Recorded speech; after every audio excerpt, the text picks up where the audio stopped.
Assalamualaikum warahmatullahi wabarakatuh. Perkenalkan, nama saya Jalius, mahasiswa Universitas Sesi, Prodi Akuntansi 2019. Di video kali ini saya akan membahas topik 13, penyembuhan uji asumsi klasik.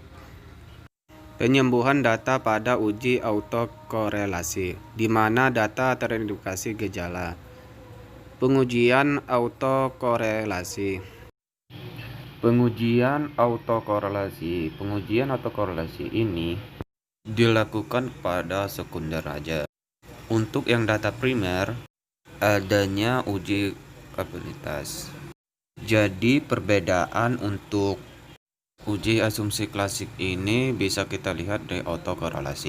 Menurut Ghazali 2011, ada beberapa pengujian yang dapat dilakukan seperti uji Dorot dan Ulen serta Box-net. Uji autokorelasi bertujuan untuk menguji apakah dalam model koordinasi ditemukan ada koordinasi atau variabel pengganggu residual pada periode T dengan kesalahan pengganggu pada periode T1 sebelumnya. Jika terjadi korelasi antara variabel pengganggu, maka hal tersebut dikatakan adanya masalah autokorelasi. Dasar pengambilan keputusan dalam uji autokorelasi Durbin-Watson. Metode pengujian sering digunakan dalam penelitian sekresi kuantitatif adalah dengan uji Durbin-Watson, uji DW dengan ketentuan atau dasar pengambilan keputusan sebagai berikut. Yang pertama, jika D Durbin-Watson lebih kecil dari DL atau lebih besar dari 4DL, maka HO ditolak, yang berarti terdapat autokorelasi. Yang kedua, jika D Durbin-Watson terletak antara DU dan 4DU, maka HO diterima, yang berarti tidak autokorelasi. Yang ketiga, jika D Durbin-Watson terletak antara DL dan DU atau di antara 4DU dan 4DL, maka tidak menghasilkan kesimpulan yang pasti. Nah, di sini itu ada kelemahan DW karena lebih kecil dari DU dan terletak pada DL atau DU.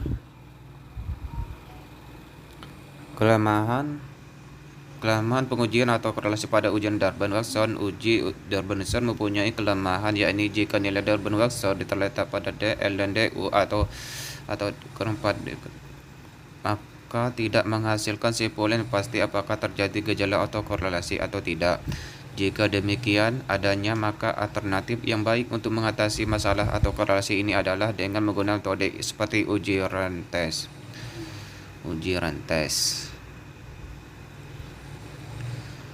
Faktor-faktor lain terjadi gejala autokorelasi adalah sebagai berikut. Yang pertama, adanya kesalahan pembentukan metode regresi. Yang kedua, tidak memasukkan variabel penting dalam metode regresi. Yang ketiga, manipulasi data, atau misalnya atau datanya tidak normal. Yang keempat, menggunakan data yang tidak empiris. Lalu yang uji rantes. Uji rantes merupakan bagian dari statistik non-parametrik yang dapat digunakan untuk menguji apakah residual terdapat rekurrensi tertinggi. Dasar pengambilan keputusan dari uji rantes, jika nilai yang pertama tuh, jika nilai SIM 2 tilde lebih kecil dari 0,05, maka terdapat gejala autokorelasi. Sebaliknya, jika nilai SIM 2 tilde lebih besar dari 0,05, maka tidak terdapat gejala autokorelasi. Penyembuhan data pada uji heteroskedastisitas, di mana data dari tipifikasi terdapat gejala heteroskedastisitas. Solusi alternatif untuk mengatasi gejala heteroskedastisitas dalam model regresi. Dalam kasus pengujian heteroskedastisitas dengan uji Richard, seringkali terdapat gejala heteroskedastisitas. Berikut ini cara perlu dilakukan agar model regresi terbebas dari gejala heteroskedastisitas. Yang pertama, melakukan alternatif pengujian lain untuk mendeteksi ada atau tidak gejala heteroskedastisitas, seperti uji heteroskedastisitas dengan grafik Subterfuge, uji VAR, dan uji WET. 2. Melakukan terposasi dan penelitian seperti LN, log 10 dan lain-lain. Yang ketiga, melakukan outlier terhadap data yang ekstrim, atau jika diperlukan maka kita boleh menampakkan sampel baru supaya saran data menjadi lebih bervariasi atau beragam. Penyembuhan data uji hetero.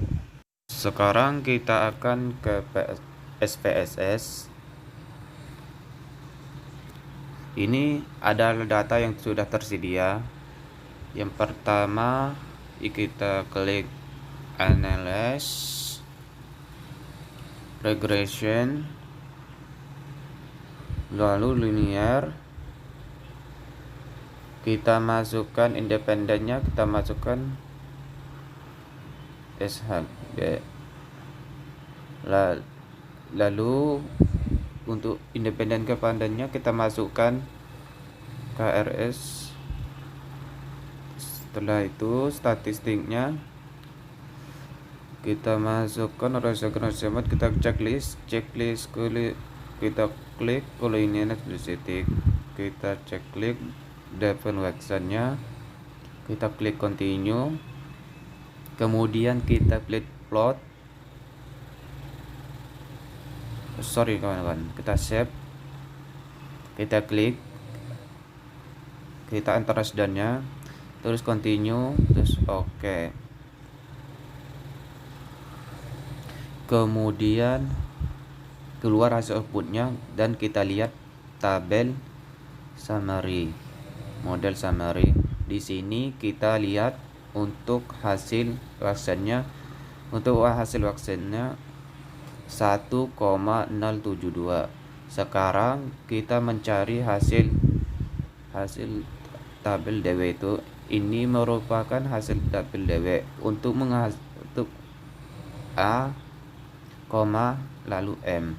Karena itu disebut variabel di data ini. K ini berarti 2. Ini 2 data atau 2 sampel. Kemudian merupakan data sampel. Di sini bisa lihat 12, lalu berarti 2. Di sini bisa kita lihat K-nya ya 2, jumlah M-nya 12.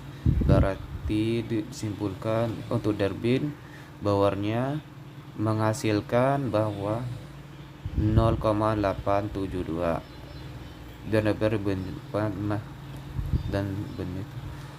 dan sedih hasil terhitung itu 0,72.